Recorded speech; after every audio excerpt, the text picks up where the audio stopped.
Matom, kad tarsi jau tokia padėtis beviltiška. Tai ar dabar turime kokią viltį, ar jau vis dėlto jau viskas prarasta?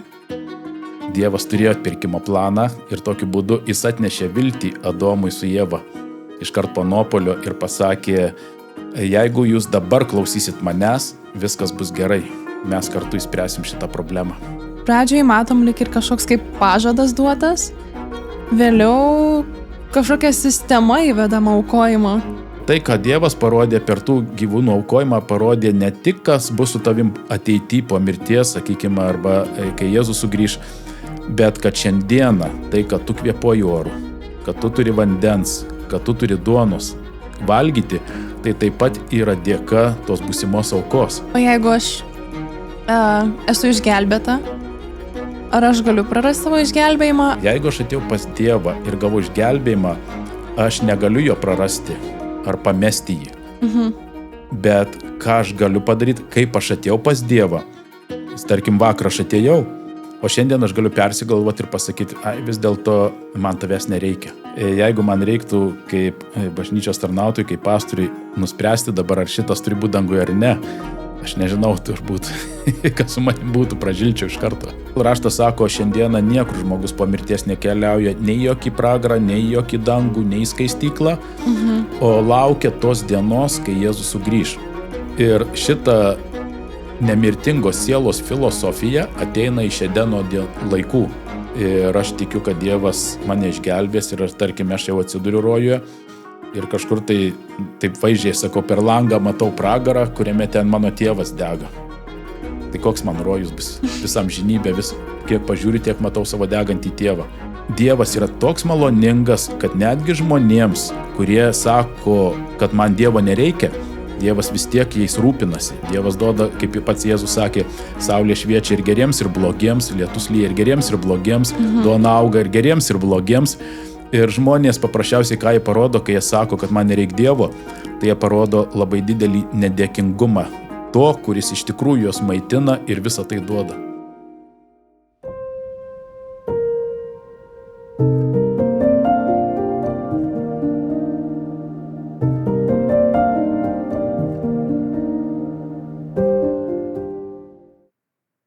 Sveiki visi, grįžtame su naujais neatsakytais klausimais. Jeigu žiūrite pirmą kartą, tai aš Simona ir čia galite išgirsti trumpus, paprastus atsakymus į jums rūpimus neatsakytus klausimus susijusius su Dievu, su tikėjimu. Na ir aišku, jeigu taip nenutiks, kaip visada laukime jūsų klausimų komentaruose. Ir dabar mes turime temą atpirkimo planas ir su mumis šiandieną yra Deividas. Sveiki, Deividai. Labas, Simona. Kaip jaučiatės? Gerai, smagu čia. Šiandien mes susiderinę, raudonį, kaip ir pagal temą. Tai gerai, prieš pradedami kalbėti šią temą, pasižiūrėkime trumpą vaizdo įrašą. Vėl ėjome pagalbinti praeivių ir uždavėme keletą klausimų šią temą. Ir labai smagu, šį kartą ne tik turime garso įrašą audio, bet ir vaizdo. Tai pasižiūrėkime. Ar tikite, kad Jėzus yra Dievas? Kaip man? Aš pasakysiu, kad ne tai, kad aš kažkuo tikiu, bet aš žinau, kad šita asmenybė apskritai niekada neegzistavo. Jis yra tiesiog išgalvotas. Nuo ankstesnių vadinamų sugalvotų dievybių. Dievas tai tėvas yra, o Jėzus sūnus. O Jėzus sūnus. Tai Jėzus žmogus konkrečiai. Šiaip. Ar matė kas nors, nežinau. Aha. Bet reikėtų tikėti. Tai jisai yra Dievo sūnus. Aha. Bet ar jis yra Dievas? Ar tiesiog tėvas yra Dievas? Manau, kad taip. Ir Dievas jisai. Tai geras klausimas. Jėzus yra sūnus Dievo. Aha. Bet ar tikit, kad jis yra Dievas? Ar tiesiog jisai yra žmogus, o Dievas yra Dievas? Ne, Dievas yra Dievas. Aha. O Jėzus yra Jėzus. Gerai, o jeigu Jėzus yra Dievas, tai kodėl jis leidosi nužudom? Kad aukotųsi dėl žmonijos. Gal tokie laikai buvo. Tokie laikai, ne? Tiesiog paėmė ir nužudė, ne? Tai yra toks žodis atgaila. Ar žinot, ką jis reiškia? Kaip vat, jūsų supratimu, ką jis reiškia? Atgaila tai, kaip sako, už savo padarytus nusikaltimus, nuodėmes ir panašiai, kaip jeigu religijoje. Aha. Už visokius tokius nereikalingus daiktus. O ką reiškia atgaila, ta prasme, kad žmogus kaip, vat, padarė darbą, tikriausiai gailisi, ar ne, ir tada, vat... Blogą kas darbą atgaila? turiu omeny. Aha. Kai gerą darbą padaro, taigi Nėra ko gailėtis, džiaugiasi. Aha. Gal žemėje mes to nelabai patirsim, bet ten už viską bus atsidėkota. Kiekvienas gaus savo. Šis žodis reiškia tarsi tai, kad supranta žmogus, kad jis kažką padarė klaidingai. Ir gailisi, ar ne? Jo, jisai gailisi, bet tai dažnai aš pasakysiu, kad sutampa su tokiu visuomenėje naudos siekimu, o jeigu jau pakliūva į, tarkime, žmogus, kuris yra sugaunamas, kuris specialiai daro nusikaltimą, tuo naudojasi ir bando išsipirkti. Tai tas gailestingumas, jisai iš tikrųjų ir skatina tą nusikalstamumą ir tą norą tiesiog to siekti. O ar reikia atgailauti už savo nuodėmes? Šiaip manau, kad reikėtų. Reikėtų? Aha, o kodėl?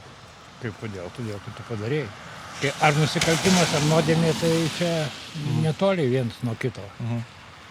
Tai čia be mūsų jau vyksta visas sąžinės graužimas. Kas turi sąžinę, tas tą jinai griaudžia, o kas neturi, tam vienodai.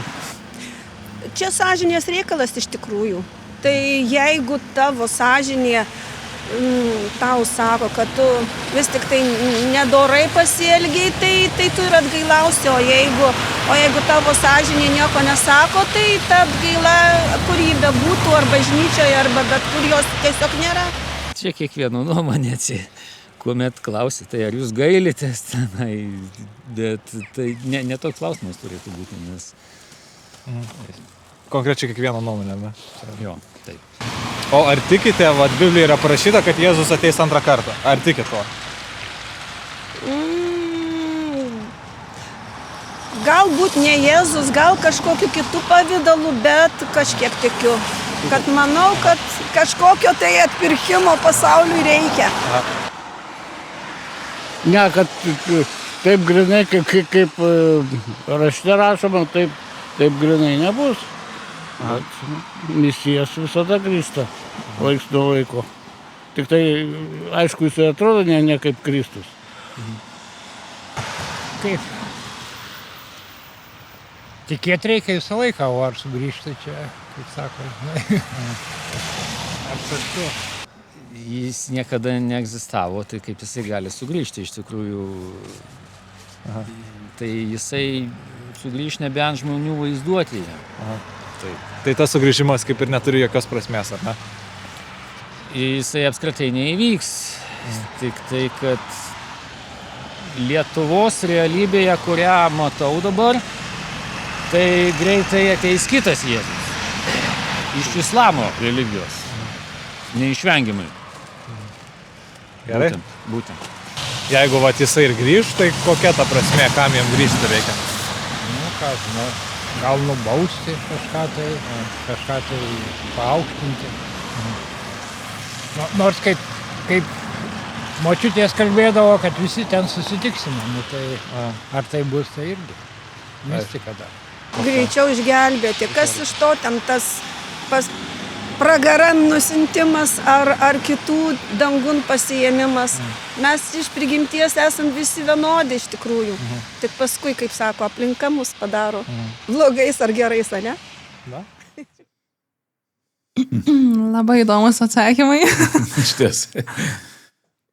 Kai kurios žmonės norėtųsi, atrodo, dar paklausinėti plačiau, ką jie turi omeny. Ypač, kur buvo atsakymas, kad gal nebūtinai Jėzaus pavidalų atpirkimas bus, bet kad reikia žmonijai atpirkimo. Ir kur buvo atsakymas, kad visais laikais jisai sugrįžta. Tai va čia irgi labai įdomu, ką turėjo žmogus omeny. Mes turėjome temas prieš tai apie nuopolį. Jau išsiaiškinom, kad esam nupuolę. Turėjom temą apie 10 Dievo įsakymų. Išsiaiškinom irgi, kad jų nesilaikom.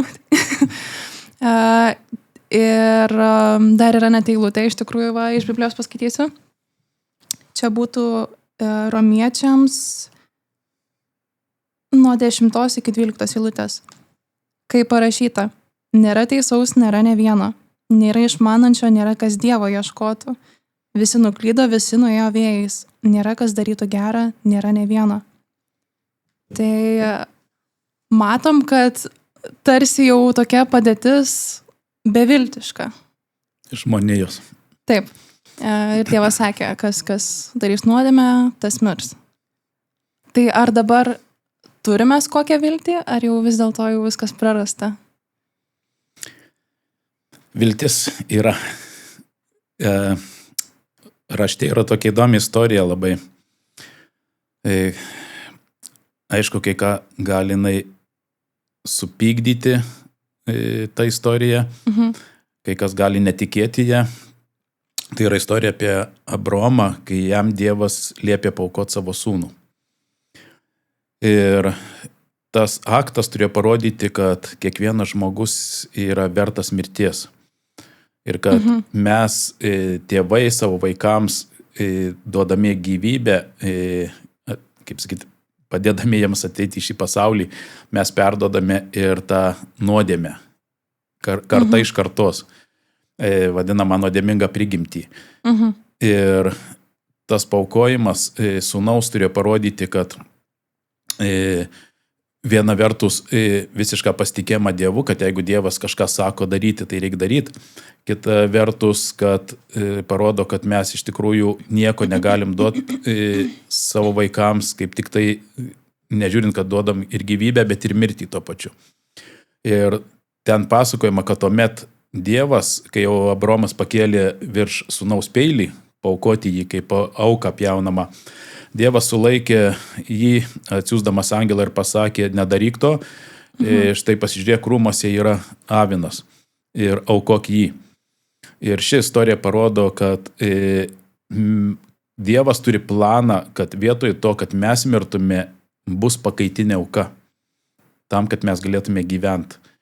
Ir ši istorija atskleidžia visą Dievo išgelbimo planą. Mes turime kažką kitą, kas pasiruošęs mirti už mus, kad mes galėtume gyventi. Tai čia ir būtų taip, tas išgelbėjimo planas, kad mes turim kažką kitą, kas už mus miršta. Taip. O gerai, jeigu žiūrint, nuo ko prasidėjo tas visas planas, tai čia ir būtų tas pirminis toksai, kaip ir parodymas, kad yra kažkokia išeitis, viltis? Taip, tai, kas parodyta su Abraomu, tai jau kalbant apie Ievą ir Adomą, praėjo daug metų, tūkstantmečių sakyti reikėtų jau, nes Adomas su Ieva dar buvo prieš tvaną, o Abraomo istorija, šitas įvykis yra jau po tvano. Ir dar Adomui su Ieva buvo pasakyta, kai jie atsitraukė nuo Dievo, kai jie nepakluso Dievui, tuomet Dievas atėjo pas juos ir labai yra įdomus tekstas, į kurį galbūt daugelis net netkreipė dėmesio, kad kada Dievas jų ieškojo, kai jie slėpėsi nuo Dievo, prisidirbę kaip vaikai, kaip paprastai slėpėsi nuo tėvų, taip ir Adomas su Ieva, tuomet to jaus pasakysiu, kur pradžios 3 skyriuje parašyta, kad Dievas Kur tu gal? Paukojo, davė gyvūnų kailį. Jiems paskerdė, kaip sakyti, gyvūnus ir davė jiems apsirengti. Radau pradžios 3 skyriui 21 eilutė. Viešpats Dievas padarė drabužius iš kailių žmogui, bei jo žmonai ir aprengė jos. Tai čia buvo pati pirmoji auka po nuodėmės. Ir Dievas tai padarė prieš išvarydamas juos iš Edeno. Ir šitame Dievo akte taip pat buvo nuoroda į tai, kad už žmogų yra paruošta auka. Dėl jo nuodėmės, dėl jo puolimo. Dievas turi planą, kaip jį sugrąžinti atgal. Tai čia buvo toks kaip parodymas Adomui ir Ievai jau irgi pirmiesiams žmonėms, kad išgelbėjimas yra. Taip. O pavyzdžiui, jeigu imtume, yra eilutė, irgi 3 skyrius 15. Aš sukelsiu priešiškumą tarp tavęs ir moters, tarp tavo ainijos ir jos ainijos, jie trupins tau galvą, o tu kirsi jai į kulną. Ką va šita eilutė galėtų reikšti? Praktiškai tai yra vadinama pirmąją evangeliją, proto evangelijum, kuri buvo paskelbta šitoj žemėje. Evangelija tai yra gera žinia, o kame tas gerumas? Kodėl jinai gera? Gera žinia yra tame, kad Dievas žino, kaip žmogui, kuris yra nusidėjęs, kuris puolęs, kuris atsitolinęs nuo Dievo, kaip jam padėti ir kaip jį atgal grąžinti, tai, ką jis prarado. Ir šitame tekste sakoma Dievas, kad aš sukelsiu priešiškumą tarp tavęs ir moters, ir tai yra žodžiai ne Adomui su Ieva, bet tam net ne žalčiojo gyvatį reikėtų sakyti teisingai, kuris suviliojo Ievą ir apgavo, sakydamas, kad vaisius, kurį jūs skinsit, kad jums duos daugiau išminties, kad padės geriau pažinti Dievą ir būti lygiam kaip Dievui netgi. Tai buvo apgavystė, melas. Ir dar vienas melas, kurį jisai pasakė jiems, kad jūs nemirsit. Ir jie patikėjo šitų melu, skynė vaisių ir tokiu būdu Dievui nusiuntė žinutę, kad mes tavim Dieve netikim. Mes tikim kitu, kuris mums sako, kad mes suvalgę šitą vaisių būsime toks kaip tu. Ir tuomet Dievas atėjęs į sodą, suradęs Adomą su Ieva, ištarė pranašiškus žodžius. Ir kaip minėjau, tai yra pirmoji evangelija ir tai yra pirmoji pranašystė, kas bus ateityje. Ir čia Dievas pasako, kad dabar tarp gyvatės tos ir moters bus sukeltas priešiškumas. Kad Dievas sukels tą priešiškumą, kad draugystės tarp jų nebus. Tarp moters ainijos, sako, ir tarp tavo ainijos, tai yra, kitaip tariant, tarp tavo palikonių ir jos palikonių iš tos moters, taip pat bus priešiškumas. Ir tas palikonis, kuris atsiras iš moters, jis tau trupins į galvą, o tu kirsi jam į kulną. Ir tai parodo, kad gyvatė nebepajėgs kovoti su to palikoniu, su to ainiu, kuris ateityje ateis į šią žemę. Ar tai yra kažkaip susijęs su atpirkimo planu? Tai čia ir yra atpirkimo planas, kad praktiškai tai čia labai gili žinia yra šitoje eilutėje, kad tas palikonis, kuris ateis į šitą žemę, savo koją norėdama sutraiškyti galvą gyvatės, sako, jam bus įkirsta į kulną. Ir tas palikonis tai daro dėl to, kad uždengti žmoniją savimi, kad šita gyvatė negalėtų daugiau įgelti žmonijai. Čia taip vaizdžiai perkeliant. Dar detaliau sugrįšim prie to. O pavyzdžiui, su to atpirkimo planu. Pradžiai buvo pasakyta žmogui, tu valgysi nuo to medžio vaisiaus, tu mirsi. Taip. Toks tarsi neatšaukiamas dalykas, tu tikrai mirsi. Šėtonas sakė, tu nemirsi. Taip. Dabar gaunasi, kad tarsi kažkokia išeitis atsiranda. Tai ar čia kažkada tiesiog Dievas sugalvojo, kad pasigailėjo ir dabar išgelbės žmonės, ar kaip čia nutiko, būtent tada galbūt, o dabar, kai yra ta 15 eilutė, kad sako, kad aš sukelsiu priešiškumą tarp tavęs ir moters. Ar iš čia tuo metu tiesiog pasigailėjo, ar sugalvojo kažkokį planą, ar kaip čia yra? Apaštalas Petras sako, kad, galbūt aš neskaitysiu tiesiogiai, bet rašydamas laišką, kad Dievas šį atpirkimo planą turėjo numatęs iš anksto. Iš anksto. Taip, galbūt reiktų pažiūrėti truputį iš toliau į visą tą situaciją, sakykime, kas nutiko Edeno sode, kad suprast, kodėl Dievas turėjo tą planą iš anksto. Ir jeigu jis turėjo, tada reiškia, jisai žinojo, kad taip atsitiks. O jeigu žinojo, tada kam leido tam atsitikti. Ir tada gaunasi, kad visame kame tarsi ir Dievas kaltas. Ir dabar turi išpirkti savo kaltę. Tai grįžtant nuo pradžių, ką jūs jau ir aptarėt, čia ankstesnėse laidose, kaip sakėt, kad kai šėtonas, tiksliau, kai dar nebuvo tuomet šėtonas, bet Dievo sukurtas tobuliausias kūrinys Liuciferis puolė, pakėlė maištą prieš Dievą visatoje. Ir kada jis pradėjo Dievą kaltinti, kad Dievas yra neteisingas, jis buvo išmestas iš dangaus ir jis gavo naują vardą – šėtonas, šeitan. Hebrajiškai, kas išvertus reiškia lietuvių kalbą kaltintojas, kuris kaltina. Ir jis kaltina viską, kas tiek Dievą, kas ir tarnauja Dievui. Ir kai Dievas, kai dar jisai nebuvo netgi išmestas iš dangaus, Dievas vietoj to, kad eitų kovoti su šitų polusių kūriniu, angelu, jis sukūrė naują planetą ir naują kūrinį žmogų, panašų į save. Ir žmogui pasakė, štai yra medis, bus kaip testas Edeno sode. Jeigu tu eisi prie jo ir valgysi nuo jo vaisių, tai Dievas sako, aš tai priimsiu kaip žinutę iš tavęs, kad tu daugiau nebepasitiki manim. Ir kad tu tiki kitu, nes Dievas žinojo, kurdama žmogų, kad jau yra priešiškumas visatoje, jau yra sukilimas, jau yra maištas.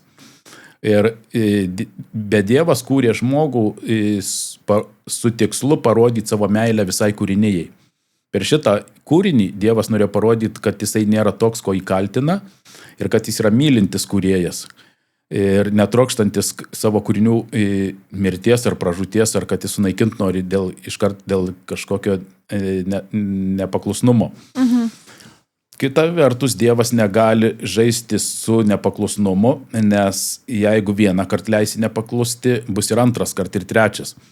O kiekvienas nepaklusnumas, kas raštas vadina nuodėmė, atneša skausmą ir kančią visiems aplinkui. Ir tiems, kas nepakluso, ir tie, kurie, tarkim, tiesiogiai su to nesusiję. Nes nuodėmė kas yra? Reiktų įvardinti. Nuodėmė tai yra atsitraukimas nuo Dievo. Nutraukimas santykių su Dievu.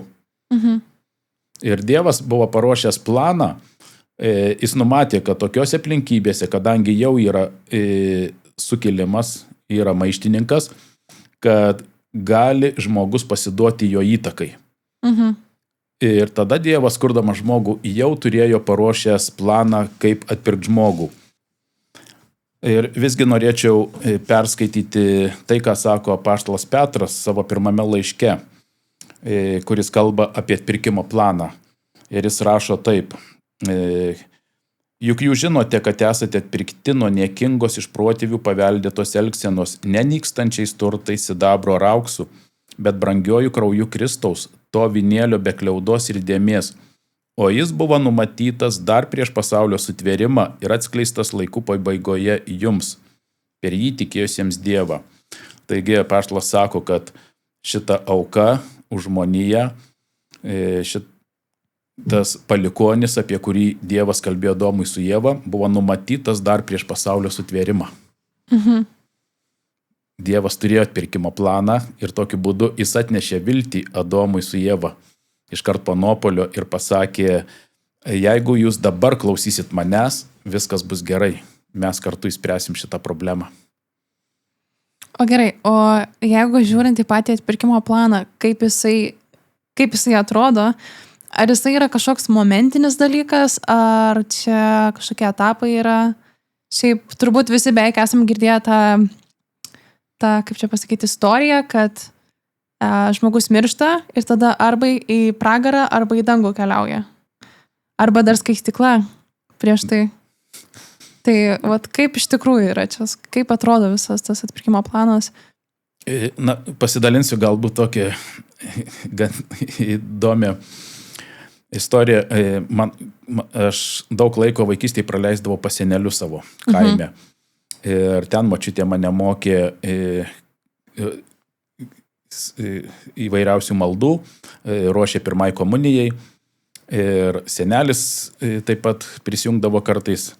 Ir kartą ten mirė kažkoks giminaitis. Ir aš nepamenu, kiek dabar man metų buvo, bet tikrai kada pirmai komunijai ruošė kažkur tai iki 10 metų. Ar apie 10. Ir kalba išėjo apie tai, kas dabar bus su to jau mirusiu giminaičiu. Ir senelis sako, sako, jeigu jis nuėjo į dangų, tai ten nieko nereik daryti, jau nieko nepakeisi. Sako, jeigu į pragarą nuėjo, tai irgi nieko nereik daryti, jau nieko mes negalim padaryti. Jeigu į skaistyklą nuėjo, sako, tai tuomet truputį tegul ten padega, nes nelabai geras buvo. Tai man labai, kaip sakyti, dar įstrigo šitas pasakojimas, bet po maždaug 10 metų, kada aš jau pradėjau skaityti pats Bibliją, šventąjį raštą, aš atradau, kad visgi nėra dabar iš karto nei pragaro, nei dangaus, nei skaistyklos. Ir žmogus kol kas niekur nenueina, bet čia turbūt atskira tema, reikėtų apie tai kalbėti. Manau, prie atpirkimo plano čia tikrai tiktų. Kaip atrodo tai? Ar tas atpirkimo planas yra tai, kad tu miršti ir iš karto tavo siela, kažkoks tavo pavidalas iškeliauja į dangų arba į pragarą, ar kaip čia taip? Kaip atrodo tas atpirkimo planas? Ar čia kažkoks momentinis dalykas, ar čia kažkoks etapais, ar galit kažkaip, nežinau, tą vaizdą mums nupiešti? Tai sakykim taip, čia aišku labai toks platus klausimas iš tikrųjų. Ir atsakyti vien tik tai, kas bus su žmogumi po mirties, nėra pilnas atpirkimo planas. Pilnas atpirkimo planas tai yra visa Biblija nuo pradžios, nuo pirmo puslapio iki paskutinio. Ir jisai atrodo taip, pabandysiu labai sutrumpintai pateikti, kad kai žmogus nusidėjo, Dievas atėjo ir jam atnešė viltį. Kad jeigu dabar jūs tikėsit manim ir klausysit manęs, jūs vėl grįšite atgal į Edeno sodą. Nes mes skaitome pradžioj, kad kai žmogus nusidėjo, jis buvo išvarytas iš Edeno sodo. Ir visas atpirkimo planas ir susideda tame, kad grąžint žmogų atgal į Edeną. Ir todėl Biblija po Adomo ir Ievos išvarimo į sodą pasakoja tolimesnių kartų gyvenimus ir parodo, kad žmonija po Adomo ir Ievos pasuko 2 keliais. Viena pusė Adomo ir Ievos palikonis tikėjo Dievu, viena linija eina su Dievu, kita linija yra be Dievo. Kaino palikonys be Dievo, o Seto palikonys 3 sūnaus Adomo ir Ievos yra su Dievu, nes Abelį Kainas užmušė dėl pavydo ir pykčio, kad jo Dievas jo auką priėmė, jo ne. Ir kada mes matome šitas 2 žmonių grupės, viena žmonių grupė tikėjo, kad jie gali grįžti tikėdami Dievu ir paklusdami Dievu atgal į Edeną, o kita žmonių grupė netikėjo. Ir toliau Biblija parodo, kaip rutuliuosi įvykiai ir kiekvienoj kartoj Dievas vis daugiau atskleidžia apie savo atpirkimo planą. Šiandieną, sakykime, protestantai daro vieną klaidą, kada jie paima Naują testamentą ir pradeda skaityti apie Jėzų, apie jo gyvenimą, apie tai, ką Jėzus padarė, nematydami to pirminio viso vaizdo, kas buvo išpranašautas Senam testamente, ne viską iki galo supranta, kokį vaidmenį atliko. O Biblija sudėliota taip, kad, kaip minėjau, ta pirmoji pranašystė proto evangelijom, kuri duota buvo Adomui su Ieva, tai buvo labai maža dalis tos žinios, bet laikas nuo laiko Dievas patikslino, kaip įsipildys tas atpirkimo planas. Ir iš pradžių mes skaitome, jeigu čia giliau truputį, kad kai gimė pirmas sūnus Kainas, Ieva galvo, kad jau ir yra tas palikonis, apie kurį Dievas kalbėjo, kad sutraiškys gyvatį galvą. Bet po to žiūri, kad nelabai. Kai gimė trečias sūnus, galvoja galbūt šitas ir vėl ne. Ir tai parodo, kiekviena karta laukia, galbūt dabar jau tas ateities palikonis yra gelbėtojas, bet ne. Bet ką mes matome, kad iš pradžių Dievas pasakė, kad tai bus palikonis. Vėliau Dievas parodo, kad tai bus vyriškos giminės palikonis. Daugiau informacijos. Abromui jau, kai jisai buvo, parodė, kad jis bus iš Abromo giminės linijos. Vėliau parodo, kad jis bus iš Dovydo, iš karališkos giminės. Ir taip laikas nuo laiko Dievas vis daugiau atskleidžia, parodo tą atpirkimo planą. Ir kai jau Jėzus ateina į šią žemę, tai jis jau išpildo visas pranašystės, kurios buvo duotos apie atpirkėją, kurį hebrajiškai vadina mesiju, pateptoju. Ir ko reikėjo visais laikais, kad žmonės tikėtų, kad atpirkėjas bus, kad jis ateis. O kam tokia strategija pasirinkta, kad pradžiai pirmiems žmonėms truputį atskleisim, po to kitiems dar daugiau. Kodėl? Tam reikalinga buvo ugdyti tikėjimą, todėl kad atpuolimas nuo Dievo įvyko per netikėjimą. O tikėjimui reikia laiko. Tikėjimui reikia, žinių neužtenka. Tikėjimui reikia, kad pasitikėt asmeniu. Ir tam, kad tu galėtum pasitikėti asmeniu, turi praeiti daug laiko. Tarkim, jeigu aš tave pirmą kartą sutikau, aš negaliu pirmą akimirką pasakyti, aš tavim pasitikiu pilnai ir galiu tau papasakoti apie savo gyvenimą, pasakyti, kiek aš pinigų sąskaitai turiu ir visa kita. Man reiks laiko daugiau su tavim praleisti, kad aš galėčiau pasitikėti. Tai ir Dievas žmonijai davė laiko išmokti pasitikėti jo. Tam, kad atstatyti vėl tos santykius artimus ir kada vienas kitų pasitikė pilnai. Ir Dievas, duodamas vis daugiau informacijos apie save, apie atpirkėją, jis davė ir tam tikras pranašystės ir laikas nuo laiko tos pranašystės įsipildo. Ir tokiu būdu Dievas pats augino žmonių tikėjimą. Ir kai Jėzus atėjo ir mirė už žmogų, nes, kaip jau tu pati pradžioj paminėjai, raštas sako, kad vis dėlto nepaklusnumas Dievui yra toks nusikaltimas, kuris vertas mirties. Ir kai jis mirė Jėzus už žmogų, ta istorija, kurią pasako apie Abromą ir sūnų, kurį paaukot, mes matome tiesiogiai nėra pasakyta, bet tai yra tarsi pakaitinė auka vietoje žmogaus. Ir Jėzus yra ta pakaitinė auka. Ir labai dar vienas svarbus, kalbant apie atpirkimo planą, aspektas yra tame, kad mes kalbame apie mirtį. Ir duodama pranašystė galbūt klausytojai, kurie mus žiūri, iškelt klausimą, tai kaip čia yra, Jėzus mirė, kad mes nemirtume, bet vis tiek žmonės mirė prieš tai ir dabar miršta ir po Jėzaus. Tai va čia labai svarbu, kalbant apie atpirkimo planą, kad Biblija, šventasis raštas įvardina, kad šiandieną žmonės, kurie miršta dėl to, kad jie paveldė tokią prigimtį iš Adomo ir Ievos. Kitaip tariant, dėl to, kad mes senstame, ligojamės ir mirštame, nėra mūsų kaltė.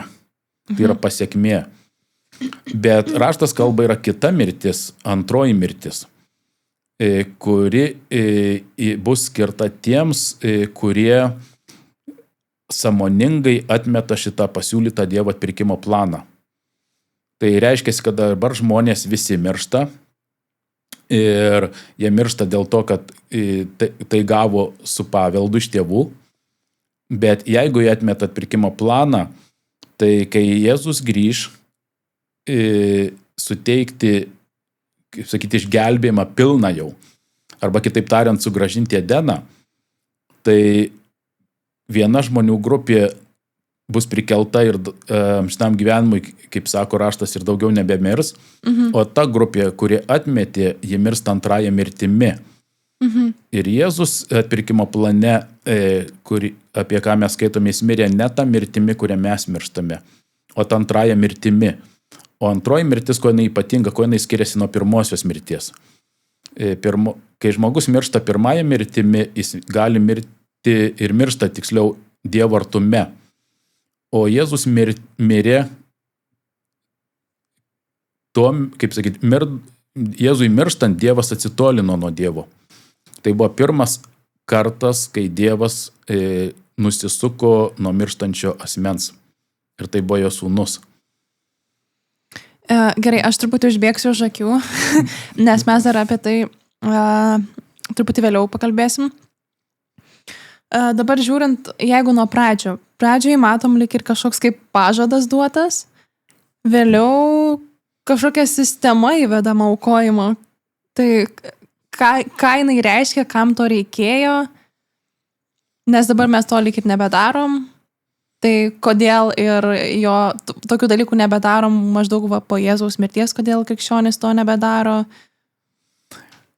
Kaip jau minėjau pradžioje, pats Dievas pirmasis paaukojo gyvūnus dėl nuodėmės.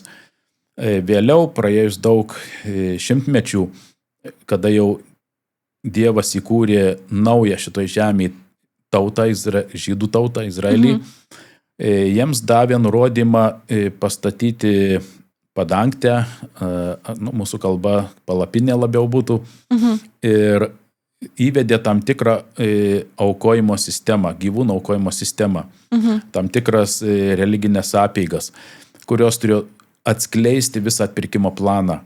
Ir tai iš tikrųjų labai įdomi tema, tik jau ten reiktų daug laiko atskiro aptarti visas tas detalės, kurios buvo duotos izraelitams, tas tarnavimas toje palapinėje. Vėliau, aišku, mes skaitome, kad Saliamono dienomis, tiksliau Saliamonas pastatė šventyklą jau iš mūro, iš plytų, pagal tai, kas buvo, šiek tiek buvo tas šventykla patobulinta, pridėta, kaip sakyti, ir sandėlių, ir, kad atitiktų labiau to meto poreikius, bet esminis dalykai išliko. Tas tarnavimas, ką Dievas buvo nurodęs. Ir per tai buvo atskleista kiekviena atpirkimo detalė, ką Dievas turi padaryti, kad žmogus būtų atpirktas ir grąžintas į Edeno sodą. O kam reikėjo tos gyvulius vargšus kankinti, žudyti? Kam to reikėjo? Jis atrodo su žmonėms susiję, bet gyvuliai kentė turėjo. Todėl, kad tai, ką padarė Adomas su Ieva, neįmanoma kitaip atpirkti, kaip tik praliejant kraują. Ir tai buvo nuoroda į ateitį, kas turės įvykti su to palikoniu, apie kurį pažadėjo Dievas Adomui su Ieva. Kad jis lygiai taip pat turės mirti. Bet kad žmonių atmintyje tai išliktų ir kad tikėjimas augtų, jie turėjo kasdieną vykti tas tarnavimas šventykloje, toje aukojant gyvūnus, o tuo pačiu tai turėjo parodyti kitą aspektą labai svarbu. Kad, sakykime, kai kurie žmonės taip sako, aš netikiu Dievu, man nereikia atpirkimo plano, kas bus su manim, tas bus. O tai, ką Dievas parodė per tų gyvūnų aukojimą, parodė ne tik, kas bus su tavim ateity po mirties, sakykime, arba kai Jėzus sugrįš, bet kad šiandieną tai, kad tu kvėpuoji oru, kad tu turi vandens, kad tu turi duonos valgyti, tai taip pat yra dėka tos būsimos aukos. Ir žmonės, daugelis to nesupranta, jie galvoja, kad tikėti Dievu tai yra religija. Tai yra religingi žmonės, yra nereligingi. Bet ką Biblija atskleidžia, kad Dievas yra toks maloningas, kad netgi žmonėms, kurie sako, kad man Dievo nereikia, Dievas vis tiek jais rūpinasi. Dievas duoda, kaip pats Jėzus sakė, saulė šviečia ir geriems, ir blogiems, lietus lyja ir geriems, ir blogiems, duona auga ir geriems, ir blogiems. Ir žmonės paprasčiausiai, ką jie parodo, kai jie sako, kad man nereik Dievo, tai jie parodo labai didelį nedėkingumą to, kuris iš tikrųjų juos maitina ir visą tai duoda. Tai jeigu ir tiems saulė šviečia, ir kitiems, tai kam jiems to Dievo? Kam jiems tikėti? Štai čia ir yra ta žmogaus prigimtis tokia įdomi, kad kuo Dievas maloningesnis, to žmogus darosi įžūlesnis. O taip visada bus, kad saulė švies ir tiems, ir kitiems, ir Vieni kažką ten siekia Dievo, kitiems jo nereikia, bet visi gauna tą patį. Tai va čia labai įdomu, kad šventas raštas, kaip aš jau ir praeitoje laidoje suminės, kad tai nėra atskiras fragmentų rinkinys, bet viena istorija, vienas naratyvas, kuris nuo pradžių pasako, Dievas kūrė žmogų, žmogus nusisko nuo Dievo ir jisai prarado Edeno sodą. Ir Biblija baigėsi to, kad žmogus grąžinamas į Edeno sodą, kad žemė tampa visatos centru, kur net pats Dievas pasistato sostą ir apsigyvena. Ir kad čia grąžinama visa tai, ką Adomas su juo prarado. Tai reiškiasi, artėja diena, kai visa tai, ką mes matom šiandien, kas vyksta pasaulyje, tas chaosas, karai, badai, stichinės nelaimės, marai, ligos, mirtys, visa tai baigsis. Nes atpirkimo planas pirmiausia apima, kaip tu minėjai, galbūt taip iš tikrųjų galim pasakyti tam tikrus etapus. Pirmas etapas yra susitaikymas su Dievu. Čia žemė, kol aš dar gyvas esu, po mirties tokios galimybės nebus susitaikyti su Dievu. Ar gyvenimas dabar yra duota man kaip galimybė grįžti pas Dievą, priimti jo dovaną. Tai pirmas etapas susitaikyti su Dievu, tuomet antras etapas, kai aš susitaikau su Dievu, vyksta mano gyvenimo keitimas. Ir ne tik gyvenimo, bet greičiau reikėtų pasakyti mano kaip asmens keitimas, mano požiūrio, supratimo, mano įpročių, mano norų, troškimų ir galiausiai tada visą tai sudėjus galim pasakyti, keičiasi mano charakteris. Ir tai yra antras toks svarbus etapas. Jo, ir apie šitą etapą dar bus tema, tai jeigu kam kokių klausimų daugiau kyla, tai dar bus. Ir trečias etapas atpirkimo plane yra tai, kad tie žmonės, kurie susitaikė su Dievu, kurie leido Dievo dvasiai transformuoti juos pagal Dievo paveikslą panašumą vėl, atkurti atgal, tie Jėzus ateina atsinešdamas atlygį. Ir tie, kurie pasiruošė gyventi amžinajam gyvenimui su juo, Dievas atkuria Edeno sodą ir vėl juos grąžina atgal ten, o kurie atmetė šitą galimybę, dėja jis neturi kito pasirinkimo, kaip tik tai juos išnaikinti iš visatos. Paklausiu tokio klausimo, nes kai kuriems kyla žmonėms toks klausimas. Nuodėmė yra paveldima. Dėl to, kad mūsų protėviai, mūsų protėviai ir galiausiai nuo pradžio, jeigu žiūrint, Adomas ir Ieva nusidėjo. Taip. Kodėl išgelbėjimas nėra paveldėjimas? Jeigu jau Dievo valia yra, kad jis norėtų, kad visi būtų išgelbėti, kodėl tada nėra paveldėjimas, tas išgelbėjimas, kodėl nėra visi išgelbėti? Todėl, kad Dievas suteikė laisvę žmogui pasirinkti. Ir jeigu mano tėvai, sakykime, norėjo gyventi su Dievu arba priešingai nenorėjo gyventi, tai jeigu būtų taip, kad vaikai paveldi tikėjimą, sakykim, tai ką daryti tiems vaikams, kurių tėvai netikėjo? Reiškiasi, jie jau pasmerkti. Ir Dievas suteikė galimybę kiekvienam asmeniškai pasirinkti savo likimą. Bet tada iš kitos pusės tai nebūtų tų tėvų netikinčių, jie būtų irgi paveldėję tą išgelbėjimą ir tada visi paveldėtų išgelbėjimą. Matai, mes grįžtam vėl tuomet prie šaknų, kad pasirinkimas laisvas. Taip, Adomas su Ieva buvo su Dievu. Jie matė Dievą veidas į veidą, jie bendravo su juo. Kaip čia vienas pašnekovas žiūrėjom, sako, Jėzus yra išgalvotas. Adomas su Ieva taip negalvoja, nes jie matė fiziškai. Jie kalbėjo su juo. Ir jiems tokių klausimų nekilo, ar yra Dievas ar ne. Bet netgi toje idealioje aplinkoje jie sugebėjo nusisukti nuo Dievo. Ir tai ką kalbėt apie mus, kurie jau gimstame nematę Dievo. Todėl kaip tu sakai, tikėjimas iš kartos į kartą galėtų persiduoti negali, nes tai yra, kas yra tikėjimas? Tai iš tikrųjų, kaip minėjau, jeigu tai yra susitaikymas su Dievu, tai reiškia, tai yra santykiai su Dievu. Tai aš negaliu kažko automatiškai gimstant priversti būti su kažkokiu kitu asmeniu. Tai nebus tada meilės. Jeigu aš kažką verčiu būti su kažko, tai gal turėdamas valdžią arba galę, galiu priversti kažką tai, tarkim, sutuokti vaikiną su mergina, kaip būdavo senoviai kažkada, mes matom istorijoje, tėvai arba karaliai ten savo sūnus liepdavo tuokti su mergina, princesė, kurios nemyli. Turint tokią galę tu padaryti, bet ar tai reiškia, kad čia jie savo norų tai padarė? Ne. Ir Dievas jokių būdų nepriema prievartos. Dievas priema tik laisvanorišką, laisvą apsisprendimą, kaip ir santuokoj šiandieną, kada klausia, ar tu sutinki imti ją į žmoną. Tai nuoroda į laisvą pasirinkimą. Kad tu tai darai savo norų, tu tai darai sąmoningai, suprasdamas, ką tu darai. Dievas lygiai taip pat su žmogumi elgiasi. Jeigu žmogus nežino, tarkim, nuo ko pradėti, nori būti išgelbėtas, bet nežinau, kokie tie žingsniai, ką daryti. Aš, tarkim, noriu būti išgelbėta, ką man dabar daryti? Aš nežinau apie Dievą nieko, nuo ko pradėti. Na, turbūt, jeigu yra galimybė, pasakyčiau, pirmiausia, tai įsigyti šventąjį raštą Bibliją ir skaityti ją, nes tai yra Dievo apreiškimas apie save, kad mes galėtume gauti tikrą, neatskėstą ir nesufabrikuotą informaciją apie Dievą. Kaip kad čia matėme, pašnekovai kalbėjo, kurie buvo užduodami klausimai, atsakinėjo, ir visi turi skirtingą nuomonę apie Dievą. Ir jie sako, aš galvoju taip, arba kiti ten taip tėvai pasako, kad Dievas toks ar anoks. Tai šventas raštas mums atskleidžia tikrąjį Dievo portretą, koks yra Dievas.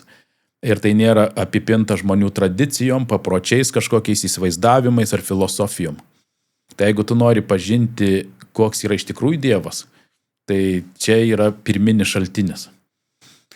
O toliau, aš taip galėčiau pasakyti, jeigu taip bendrai taikyti 5 pirštų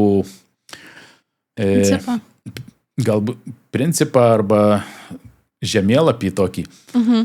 Pirmas yra, Dievas yra geras, Dievas myli mane, bet aš esu nuodėmingas. Jėzus mirė už mane ir ant šito piršto, ant kurio mes dedame žiedą, paprastai, aš priimu Dievo atpirkimo planą ir priimu jo sandorą. Ir tokiu būdu aš tampu Dievo karalystės piliečiu. Tai ir yra 5 pirštų evangelija, kurie atskleidžia, kaip man gauti išgelbėjimą. O jeigu aš esu išgelbėta, ar aš galiu prarasti savo išgelbėjimą, ar aš jau esu išgelbėta amžiams? Prarast, taip pasakykim, pats žodis, terminas prarast yra netinkamas. Jeigu aš atėjau pas Dievą ir gavau išgelbėjimą, aš negaliu jo prarasti ar pamesti jį. Bet ką aš galiu padaryti, kaip aš atėjau pas Dievą? Tarkim, vakar aš atėjau, o šiandien aš galiu persigalvoti ir pasakyti, vis dėlto man tavęs nereikia. Ir galiu nusisukti nuo jo. Tai tokiu būdu aš neprarandu tikėjimą, bet aš sąmoningai vėl darau sprendimą. Ar man reikia jo ar ne. Ir ką Dievas paliko mums, kad tokį sprendimą mes turim daryti kiekvieną rytą, per pietus ir vakare. O tiksliau pasakius, kiekvieną valandą, kiekvieną minutę.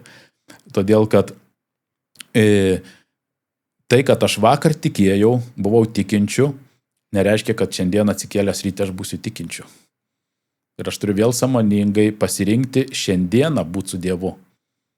Ir tai yra principas, kuris parodo, kad aš negaliu gyventi praeitim. Ir labai įdomu, kad šventame rašte iš tikrųjų Dievas taip pat sako, aš nežiūriu žmogaus praeitį. Jeigu jis buvo netikintis, bet šiandien tiki, nusprendė tikėti, sako, žiūriu, kas šiandien yra. O jeigu žmogus praeityje tikėjo, bet šiandien netiki, Dievas sako, aš spręsiu ne tai, kas buvo prieš 5 ar 10 metų, bet kas yra šiandien. Tai yra ir nulėmė viską ta diena, ta valanda, kurią mes išeinam iš šito pasaulio. Ar aš išeinu tikėdamas ar netikėdamas. O kas bus, pavyzdžiui, su tai žmonėmis, kurie kažkur, nežinia kur gyvena, ten gal džiungliuose kažkokia gentis ir visiškai negirdėjo apie tokį Dievą apie kūrėją, nežino apie atpirkimo planą, nieko tokio nežino, bet jie gyvena ir numirs ir jie taip nebus išgirdę. Tai kas įvyks su jais? Arba, pavyzdžiui, yra kūdikiai. Dar, aišku, kalbėsime apie antrąjį ateimą. Sakykime, yra antrasis ateimas vyksta ir aš esu kūdikis. Ir aš tiesiog neturėjau galimybės dar išgirsti, kad yra Jėzus, kad yra atpirkimo planas ir nei priimti tos dovanos, arba galbūt yra iš tikrųjų net, kurie neišgyvena vaikai. Tai kas bus su jais? Į šį klausimą galima atsakyti dvejopai. Pirmiausia, tai aš labai dėkoju Dievui, kad jis nepaliko man nuspręsti žmonių likimų.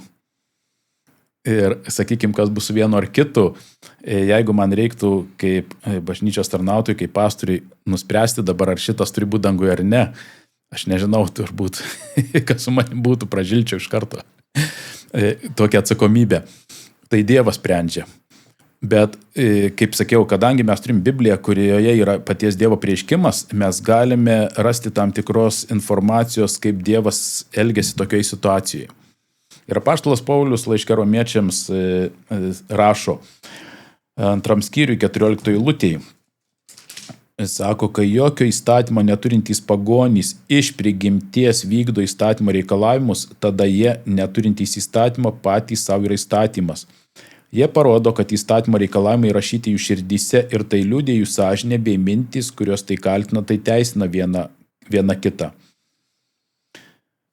Ir čia mums duodama pažvelgti truputį giliau, kaip tu sakei, kas bus tai žmonėms, kurie negirdėjo. Ir čia mums Dievas sako, jisai žiūrės, kaip žmogus gyveno pagal tos moralinius principus, kuriuos žinojo.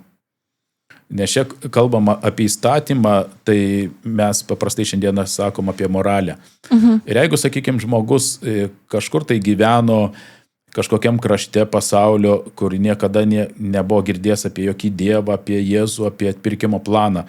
Bet jis girdėjo iš savo tėvų arba aplinkinių, kad žudyti blogai yra, kad vogt blogai. Ir jisai gyveno laikydamas šitų moralinių vertybių. Dievas sako, tai atsižvelgs. Nes labai įdomu, kalbant šitą temą, parodo, kad žmogus kaip kūrinys, jis pats į savęs neturi jokios moralės.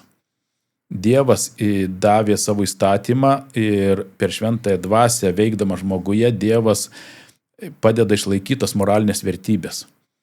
Tai nėra, kas ateina iš mūsų, bet kai žmogus gyvena pagal tam tikras moralinės normas, tai parodo, kad jis pasiduoda Dievo veikimui.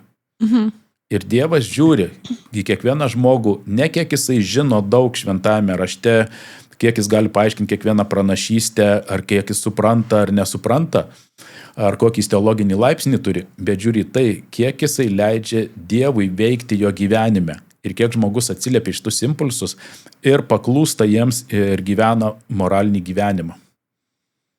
O su negimusiais vaikais, su kūdikiais, kas su jais bus? Rašte yra taip pat užuomina tam tikra, kad tikinčių tėvų vaikai yra pašventinami per tėvų tikėjimą. Bet iki galo atsakyti šį klausimą negaliu, nes Dievas tai spręs. Bet tikėtina, kad vaikai, kurie neturėjo galimybės pasirinkti, sakykime, jų dar protas nesusiformavęs, jie dar negali suprasti tokios informacijos, kas čia parašyta šventajame rašte, kad Dievas į visą tai atsižvelgs ir jisai dar vienas įdomus aspektas yra kalbant apie Dievą, ką jis mato, ko mes nematom. Kai miršta kūdikis, mes nežinom, kokia kryptim jo gyvenimas būtų pasisukęs. O Dievas tai mato ir žino. Ir jis pagal tai taip pat spręs. Bet yra ir kita pusė, kad Dievas leidžia kartais žmonėms išeiti iš to pasaulio, dėka savo malonės, kad jie nepasuktų to blogų keliu, kad jis galėtų juos išgelbėti. Oho, tai čia šiek tiek neteisinga. Kitų atžvilgių. kaip pasakyti, jeigu žmogus padarė sprendimą į Dievo keliu ir Dievas sako, kad ateis sunkus laikai, suspaudimas šitoj žemėje, dėka dėliai šėtono veikimo, jisai darys tokį suspaudimą ir ekonomiškai, ir per tikėjimo ir sąžinės laisvę bus spaudimas, kurios neliks tiksliau, ir moralinis spaudimas, normų nesilaikymas, meilė atšals. Visa tai bus labai sunku išlaikyti tikėjimą. Ir rašte yra tokie žodžiai, jeigu Dievas nesutrumpintų laiko, neišlaikytų nei vienas žmogus. Todėl Dievas sako, įsikiš ir neleis šėtonui tiek įsiviešpataut, kad visiškai neliktų tikinčių žmonių.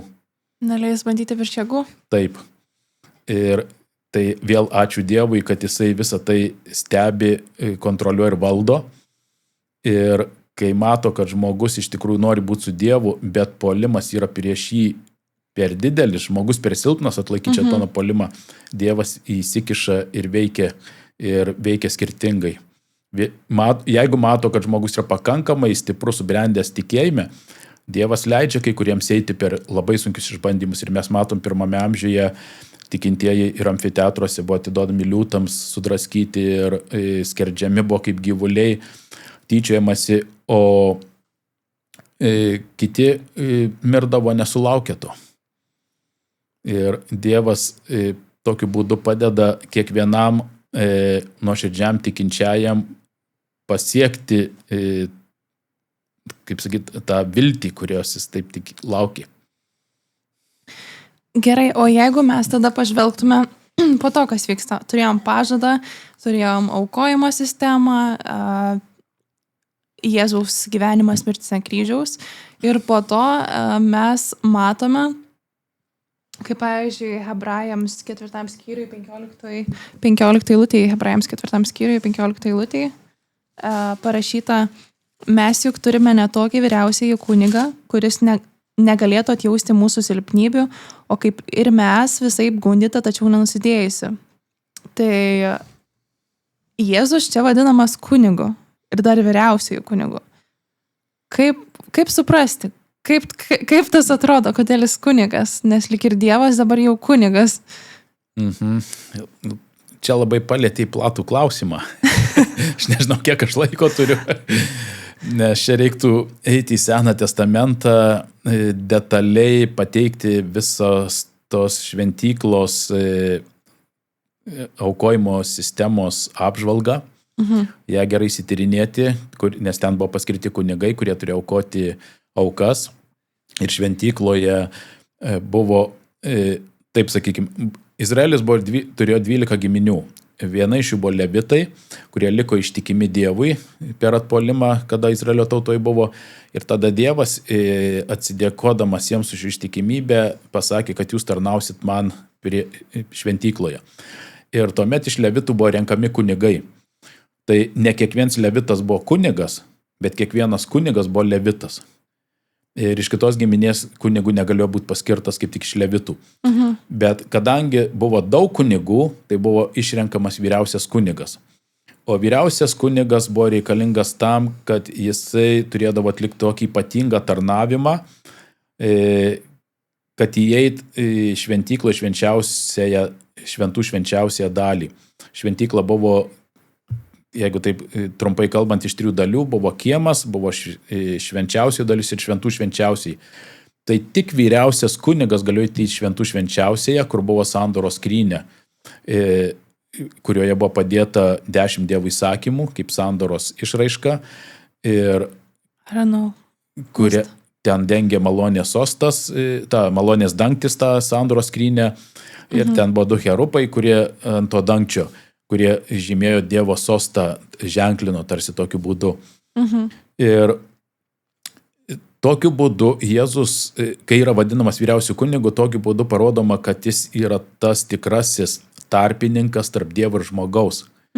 Nes vyriausias kunigas, kada įeidavo į šventų švenčiausią, jis atlikdavo sutaikinimą žmonių, Izraelio tautos su Dievu. Vyriausio kunigo tarnystė buvo, taip praktiškai kalbant, Dievą pristatyti žmonėms, o žmonių reikmės Dievui. Ir jis tarsi tarpininkavo tarp Dievo ir žmonių. Tai Jėzus, kuris vadinamas vyriausiu kunigu, taip pat parodo, kad jis yra tas tarpininkas. Ir vienintelis tarpininkas tarp Dievo ir žmogaus. Ir nėra žemėje, planetoje jokio kito tarpininko, nebuvo ir nebus. Vienintelis Jėzus yra tas, kuris atneša sutaikymą su Dievu žmogui ir atskleidė žmonijai, koks yra Dievas, parodė ir Dievui atneša žmonių reikmes. Tai jeigu čia taip trumpai.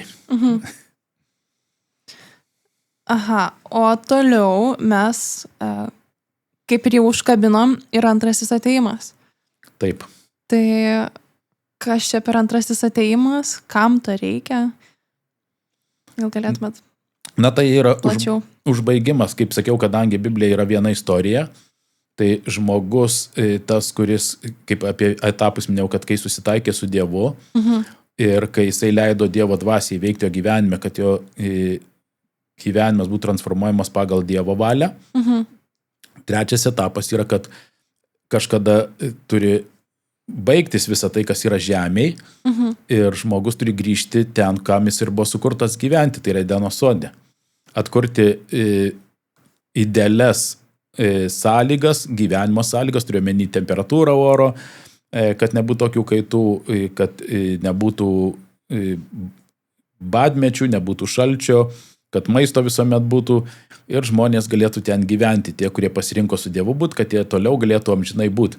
Nes Dievui netinka toks planas, kad žmogus, atpirktas žmogus pagyventų, 30 ar 40 metų, gerai, kas ilgiau 70, 80 ir miršta. Dievas su tais, kurie nori su juo būti, nori matyti jos visą amžinybę.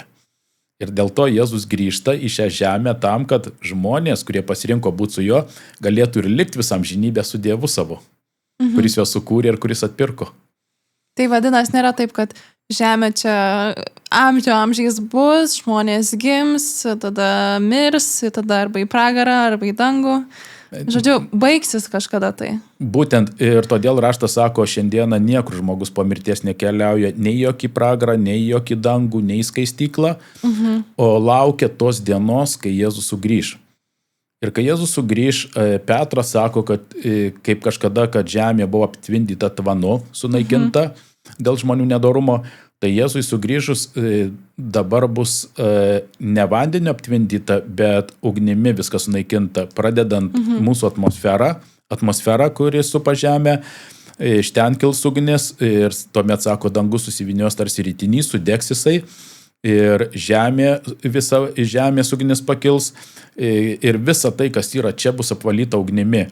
Ir tuomet mes skaitome paskutiniai Biblijos knygoje, Apreiškimų knygoje, Dievas sako, štai aš visą darau naują dangų ir žemę. Atkuriu, ką žmogus sunaikino, suteršė. Kitaip tariant, įvyksta dezinfekcija žemėje. Žmogus savo veikalais, savo darbais priteršė šitą žemę, užteršė, apnuodijo. Ir Jėzus grįžę sako, ją reikia dezinfekuoti, apvalyti ir paruošti ją tinkamą amžinybei. Ir kai jisai tai padaro, atkuria, sugrąžina Edeno sodą, atkuria, kuris buvo, ir tuomet žmonės, kurie buvo pasirinkę gyventi su Dievu, jie yra prikeliami, bus kažkokia tai karta žmonių, kurie gyvi pasitiks Jėzų, nes kol jis negrįž, tol gyvybė tęsi, žmonės gimdys ir gims vaikai, bet tie, kurie mirė tikėdami, jie bus prikelti naujais kūnais.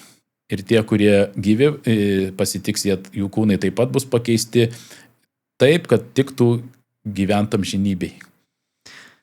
Tai tada tarsi nei rojaus tokio dalyko, nei pragaro kaip ir nėra? Šiandien nėra. Kitaip tariant, taip sakykim, kai kam šitoj žemėje yra rojus gyvent, kai kam pragaras. Bet po mirties nėra nei rojus, nei pragaro. O Kas per būseną tada po mirties yra, kol Kristus ateis? Miego būsena. Kai tu užmiegi, tu nieko nežinai, kas vyksta aplink tave. Kartais galbūt mes tik dar sapnus turime, bet kai žmogus miršta, tai ir sapnų neturi. Nieko neturi. Raštas sako, kad žmogus yra nesąmoningoj būsenoj. Bet kitas įdomus dalykas, ką raštas sako, kai žmogus miršta, jo identitetas lieka Dieve. Tai reiškia, kai aš miriau ir, sakykime, jeigu tai užtruktų daug metų, kad mano kaulai, kūnas sudyla, ar, kaip dabar įprasta kremuot, sudegina ir lieka pelenai, ir vėliau Dievas atkur žmonės, tai jis vietoj manęs net kurs kito. Mano identitetas, mano savitumas, tai, kas aš esu, jisai išlieka Dieve, ir kai Dievas sukurs naują, tai būsiu aš, ne kažkas kitas. Ir Biblijoje ne vienas autorius, tai tiksliau ne autorius, o rašytojas, kuris, per kurį Dievas veikia, užrašė, kad sako, aš savo akimis matysiu gelbėtoją, ne kieno nors kito akimis. O tada, jeigu žiūrime į tą pragarą ir rojų dar kartą, tai dabar jų nėra, o tai kaip jie atrodys tada, kai Kristus ateis? Kas iš tikrųjų yra tas rojus, kas iš tikrųjų yra tas pragaras? Jeigu pagal raštą pragaras, iš hebrajiško žodžio verčiama Šeol, tai yra kapo vieta. Pragaras yra, kur mes laidojam žmonės. Tai yra vadinama pragaru, čia biblinė terminologija. Pas mus paėmė žmonės šitą žodį pragaras ir pasakė, kad tai yra po mirties, kada žmogus dega ugnyje, o kaip čia, kurią pastoviai.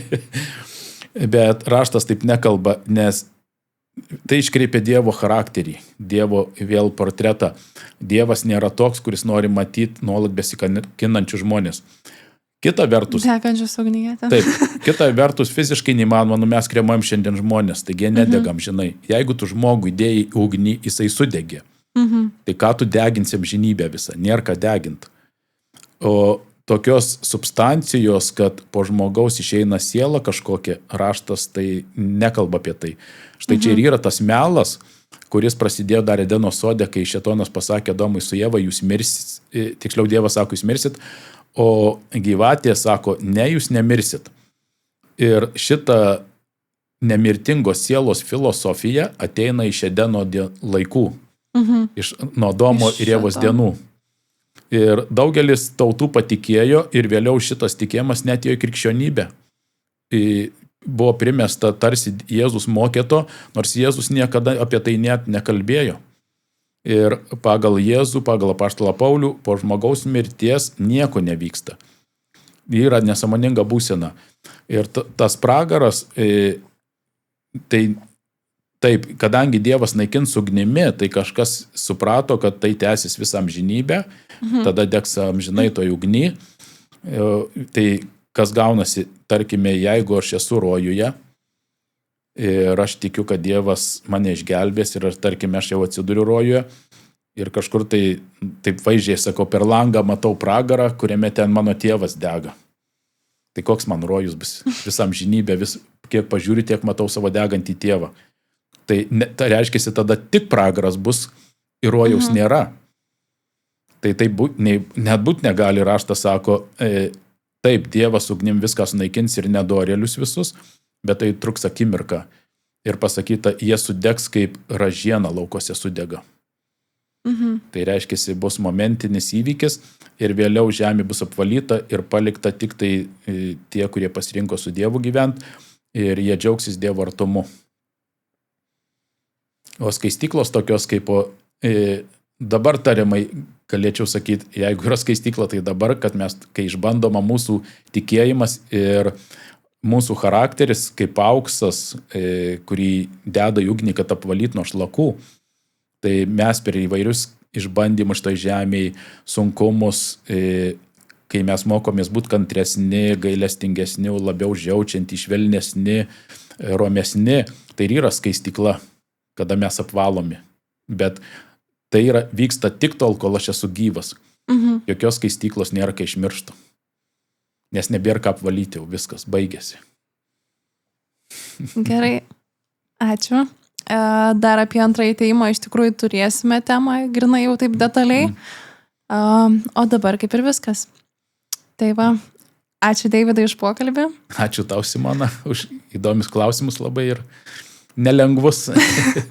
Ačiū, kad žiūrėjote ir iki kito karto. Iki, mėly žiūrovai.